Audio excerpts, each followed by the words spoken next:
A woman stands barefoot in the middle of a snow-covered road, blood pooling around her feet. Her nightgown is torn, headlights approach, too fast. She doesn't flinch. The driver slams the brakes, screaming. Cut to black. A voiceover I used to think memories were sacred. But then I remembered mine. The first thing she noticed was the wallpaper, pale yellow, curling at the edges like dried petals. She was standing in the hallway of a house she didn't recognize, barefoot, fingers trembling, an iron taste in her mouth. The air smelled like wood polish and lavender. Too clean. She didn't know how she got there. "Claire?"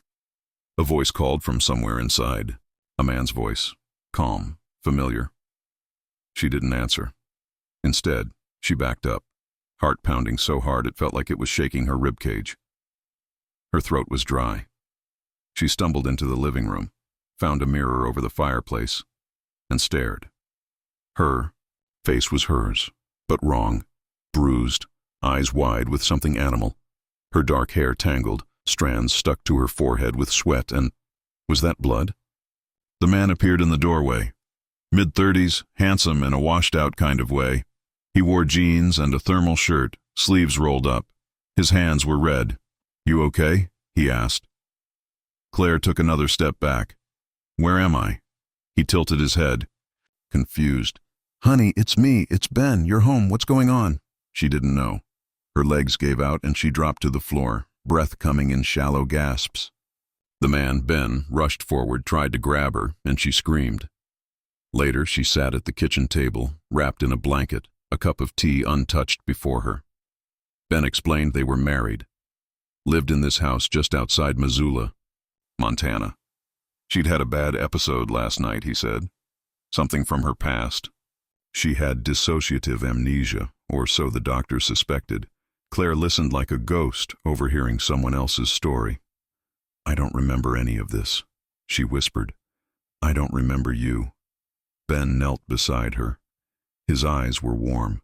"It's okay. We've been through this before. It always comes back." She looked around. The wedding photos on the mantel, the matching mugs, the golden retriever sleeping in the corner like he knew everything. It was too perfect. Too quiet. Like a movie set waiting for the scene to start. That night she explored the house while Ben slept. She found locked drawers, a photo album with missing pages, a basement door that wouldn't open.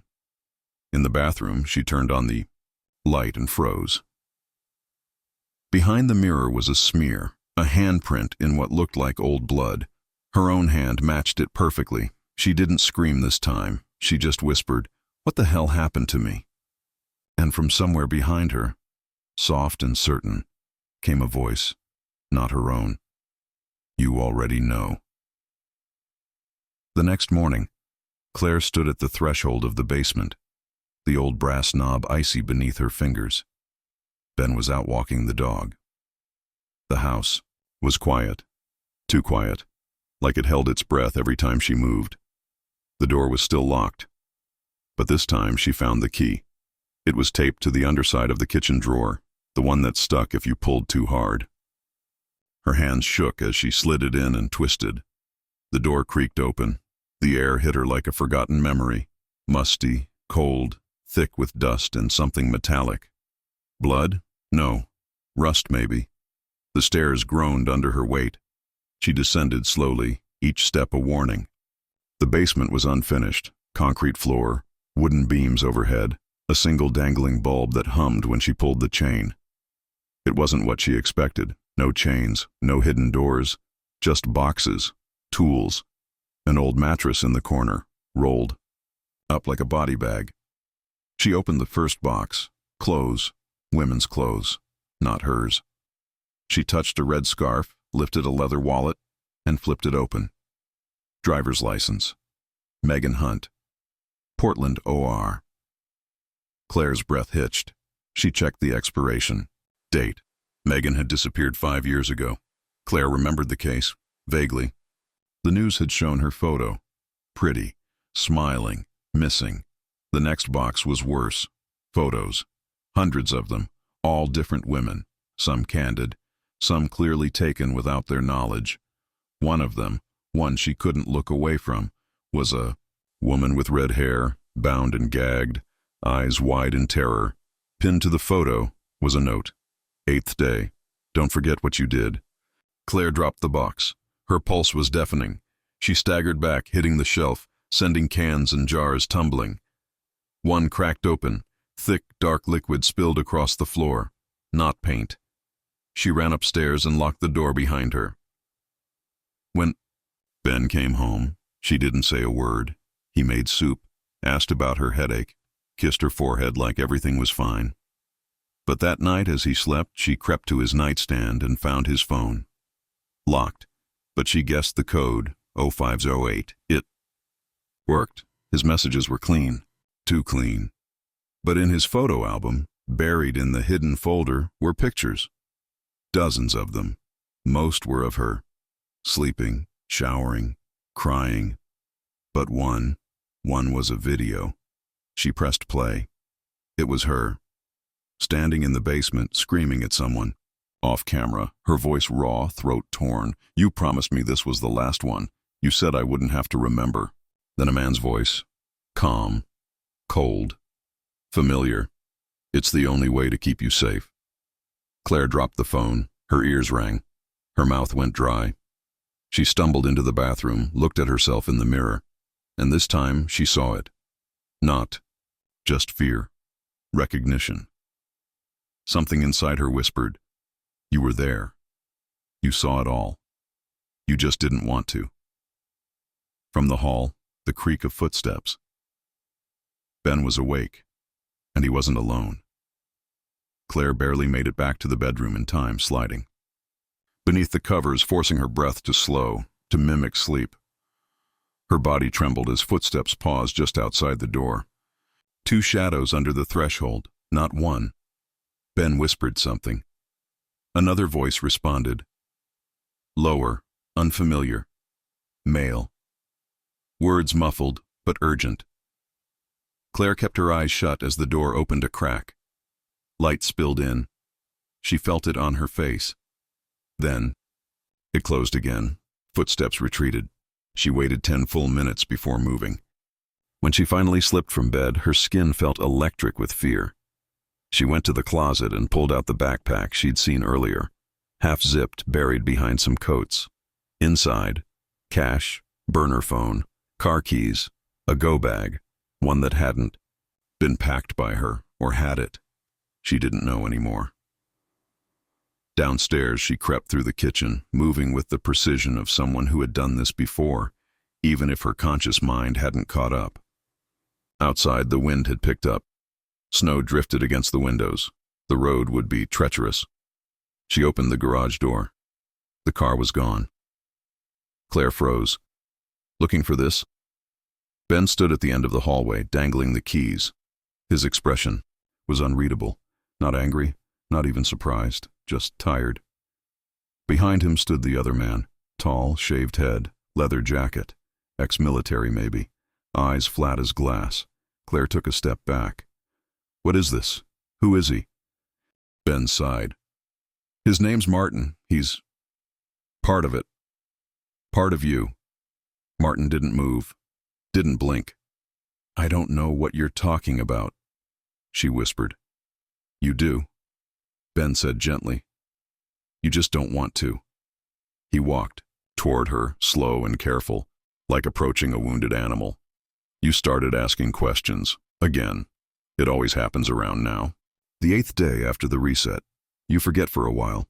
We get peace. Then it creeps back in. Claire felt her mind splinter. What reset? What did you do to me? We didn't do anything to you, Martin said, voice deep and calm. You asked us to. After what happened in Oregon, after Megan. She backed into the kitchen table. You're lying. Ben's eyes softened. You were breaking, Claire. Dissociating. Losing time. You begged us to take it away. We found a doctor. We found a process. You consented. He stepped closer. But you can't stay away from the truth forever. Claire shook her head violently, backing away. You're lying. You're gaslighting me. I would never. Ben cut her off. Check the burner phone. She looked down at the bag. Slowly she pulled it out. Her fingers fumbled as she unlocked it. There were only 2 videos on it. The first was of her, crying in a sterile room, speaking directly into the camera. If you're watching this, it means the memories are coming back. I know it's hard, but please listen to them. Remember, if you don't, more people will die, and you'll be the one who kills them. The second video was from a basement, but not theirs. A woman was tied to a chair, gagged, screaming through tape. The camera panned and stopped on Claire's face, smiling. Claire dropped the phone like it burned. Ben knelt beside her, voice quiet.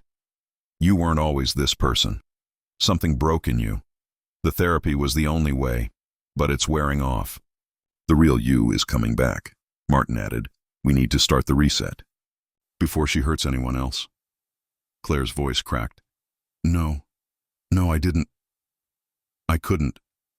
But even as she denied it, something inside her smiled, a part of her that remembered. Claire didn't speak for hours. She sat on the floor, knees drawn to her chest, while Ben and Martin whispered in the next room. The house seemed to pulse around her. The tick of the kitchen clock too loud, the refrigerator humming like a far-off scream. She watched the burner phone replay the video. Again, her face on that screen, that smile. It didn't belong to her. But the voice was hers, and the hand brushing hair out of the tied woman's face. That was definitely hers too. She felt sick. What had they done to her? No. What had she done? When she finally stood, the house had gone still again. Martin was gone. Ben sat at the dining table, nursing a drink, staring at nothing. She didn't sneak this time. She walked up and asked, "Who was she?" He looked up slowly. His eyes were red. "Megan," he said. "She was the last." "The last what?" Ben swallowed hard. "Victim." Claire felt her knees wobble. "You told us," he continued, "that the first time it happened, you blacked out. You were living alone. No one noticed the missing time. You'd wake up in places you didn't recognize, sometimes with scratches, blood. One day, you came home and found a recording, your own voice, confessing everything. You brought it to me." Her mouth was dry. "Why you?" "I was your therapist." The room shifted like the ground beneath. Her head moved. "You said if the police found out, they'd lock you away. Or worse, you were terrified. You wanted to stop hurting people, but..." He looked away. "It kept happening. So we found someone who could help. Martin. He has access. Unconventional methods." Claire's heart pounded. "You mean brainwashing?" Ben didn't deny it. "The process isn't perfect. It buys time, that's all. Every 8th day, cracks start forming. You lose control." Claire backed up. "So you just let me live like this? In your house? Like nothing happened?" He stood, suddenly furious. "You begged for this. You wanted to forget. You trusted me. I didn't remember. You made me promise." His voice cracked. "Every time we do this, you leave a message saying it's okay, that you forgive me, that you understand. But then the memories bleed through again and suddenly I'm the monster." Claire stared at him, tears burning down her cheeks. "Maybe you are." He flinched like she'd slapped him. She turned and ran, not for the front door, for the basement. She had to see it again. All of it. Something in her screamed that the truth was down there. Not in the boxes, not in the videos, but in the walls themselves. She tore at the drywall with her bare hands, yanking until her fingers bled. And there, behind the insulation, she found it. A metal door, small, just large enough for a person, locked with a keypad. Claire stared, breath ragged. "What the hell is this?" Behind her, Ben whispered, "That's where you kept the first one." Claire whirled.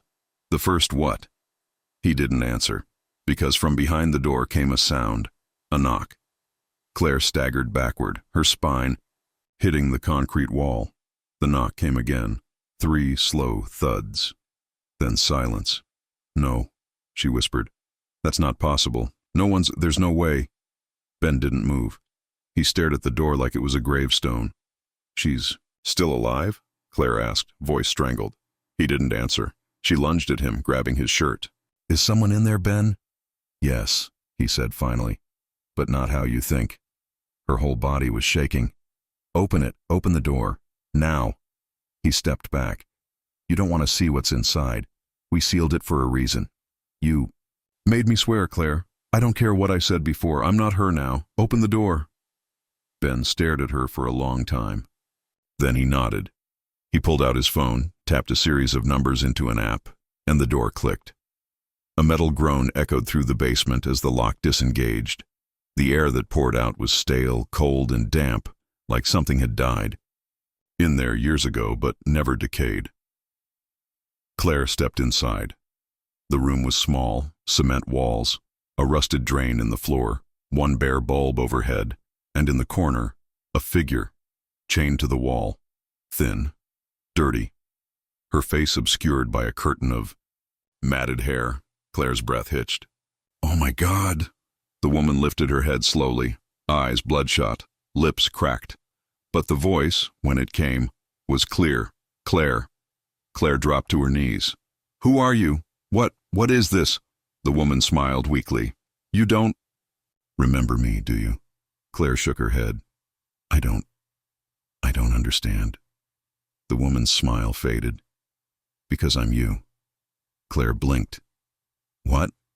The woman's voice trembled, but her eyes were steady. My name is Claire Moore, born May 8, 1988. I was abducted 8 months ago. Claire backed away, shaking her head violently. No, that's me. I'm Claire. Ben stepped into the doorway, his face pale.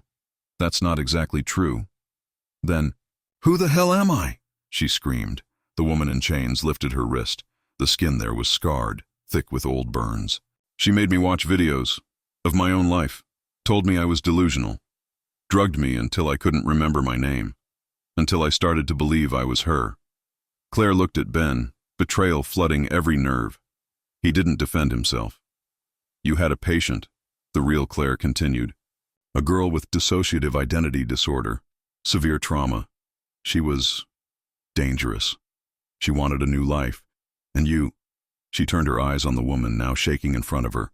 The false Claire. You wanted to disappear. The words dropped like stones.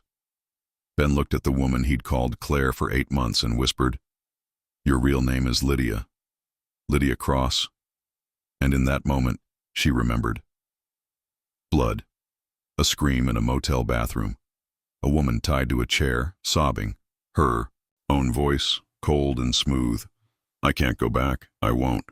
She doesn't deserve her life if she can't hold on to it. Memories flooded her like acid, burning everything away. She was not the victim. She had never been the victim, and now, the victim was watching her.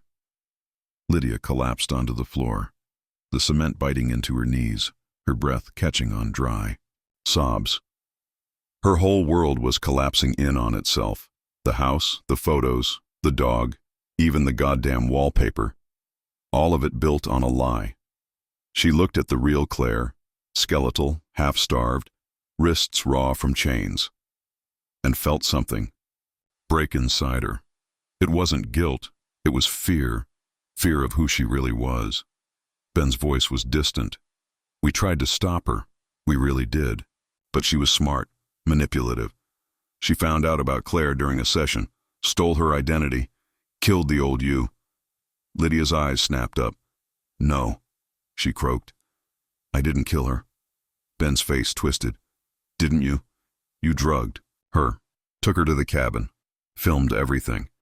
That woman in the chair in the video, that was Claire, before she disappeared. Lydia's stomach turned. You didn't want to be Lydia anymore, Ben said. You were running from something, the memories, the people you hurt. So you took hers. You made us help you. Us? Claire hissed from the wall. You let her do this to me. Ben didn't look at her. He looked only at Lydia, the woman who had been his patient, then his project, and somehow his wife. You said it would be temporary, he whispered. You said you'd fix her, not erase her. Lydia stood, her legs trembling. You're just as guilty, he nodded. I know. Then Claire laughed, a broken, ragged sound. You're both insane. Lydia turned to her. I'm sorry. Claire's eyes narrowed. You're sorry? You drugged me, locked me in the dark. You fed me lies until I thought I was crazy. And now you're sorry? Lydia stepped back, shaking her head. I didn't. Remember, I swear to God I forgot. The therapy, it was supposed to erase it. Claire's voice cut through her like a knife. You chose to forget. That's not the same. Lydia turned to Ben. We have to call the police. Ben looked, stunned. You think they'll believe you now, after everything? We let her out, Lydia said. We let her speak. She tells them what happened. She tells them what you did. Ben snapped. They'll lock you away forever. Maybe I deserve that. Ben's eyes darkened. And what about me? You can still walk away. But he laughed. No. Lydia, I crossed the line the second I let you in. There's no coming back for either of us.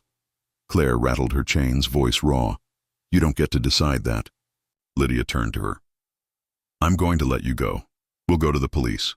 You'll tell them everything. You'll be arrested, Claire said. I know. She moved to the chains, found the key hanging on a nail, and unlocked them one by one. Claire crumpled, too weak to stand. Then Lydia felt something shift. Ben behind her, too close. She turned, and he plunged the syringe into her neck. Her vision blurred. The world tilted. Her limbs went heavy. No, she whispered. No. Ben caught her as she collapsed, laying her gently on the floor. His face was calm again. Steady.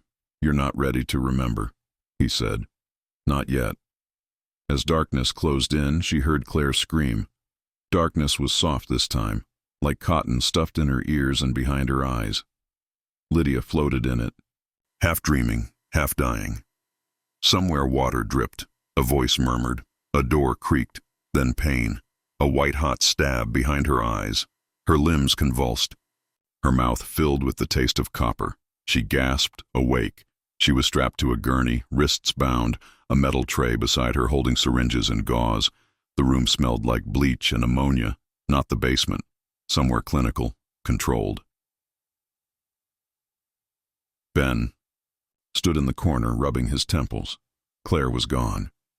Lydia tried to speak. Her tongue was heavy. Her mind staggered like a drunk stumbling through fog. Ben turned. You shouldn't have remembered. She rasped. Where is she? She's safe. Gone. She escaped while I was trying to stabilize you. Police are probably on their way. A flicker of satisfaction pulsed through her. Good, she whispered. Ben came closer, eyes hollow. She'll tell them everything. Your name, the videos, the bodies. They'll dig up what's left of Megan Hunt and the others. And me? I'll go down with you. He looked almost relieved. Lydia stared at him, the truth settling like lead in her chest. You didn't help me, she said. Not because you wanted to, because you needed to be needed. Ben flinched. You were a failed therapist, one bad headline away from losing your license. I came to you broken, and you saw an opportunity, a project. His hands curled into fists. You begged me to help you. She nodded. I did, but you could have said no. You didn't. Silence stretched between them. Then the sound of sirens. Distant but closing. Ben looked down at the syringes. Last chance, he said. I can put you under. Start over. Wipe it again. You'll wake. Up in a hospital. A new name. A new file. You'll believe you're someone else. Someone better. Lydia smiled. It was slow. Sad. I don't want to forget anymore. He froze. Let me feel it, she said. Let me remember what I did. Let me rot in a cell and choke on it every day until I die. Ben shook his head, tears building. That's not you talking. It is, she said. For the first time in a long time. It really is. Footsteps thundered outside. A voice shouted, Police! Open the door! Ben looked at her, face crumbling. Then he placed the syringe on the tray and stepped away. Lydia stared up at the ceiling, listening as the door burst open, boots stamped in, guns drawn, Hands pulled Ben to the floor. Voices barked commands, and then hands on her. Gentle, gloved. Voices asking questions she barely heard. She was free, but she wasn't innocent. As they wheeled her out into the snow, lights flashing, she looked up into the night sky. And finally, she remembered everything: the motel room, the blood, the first scream. The moment she decided she was tired of being herself and found someone easier to become.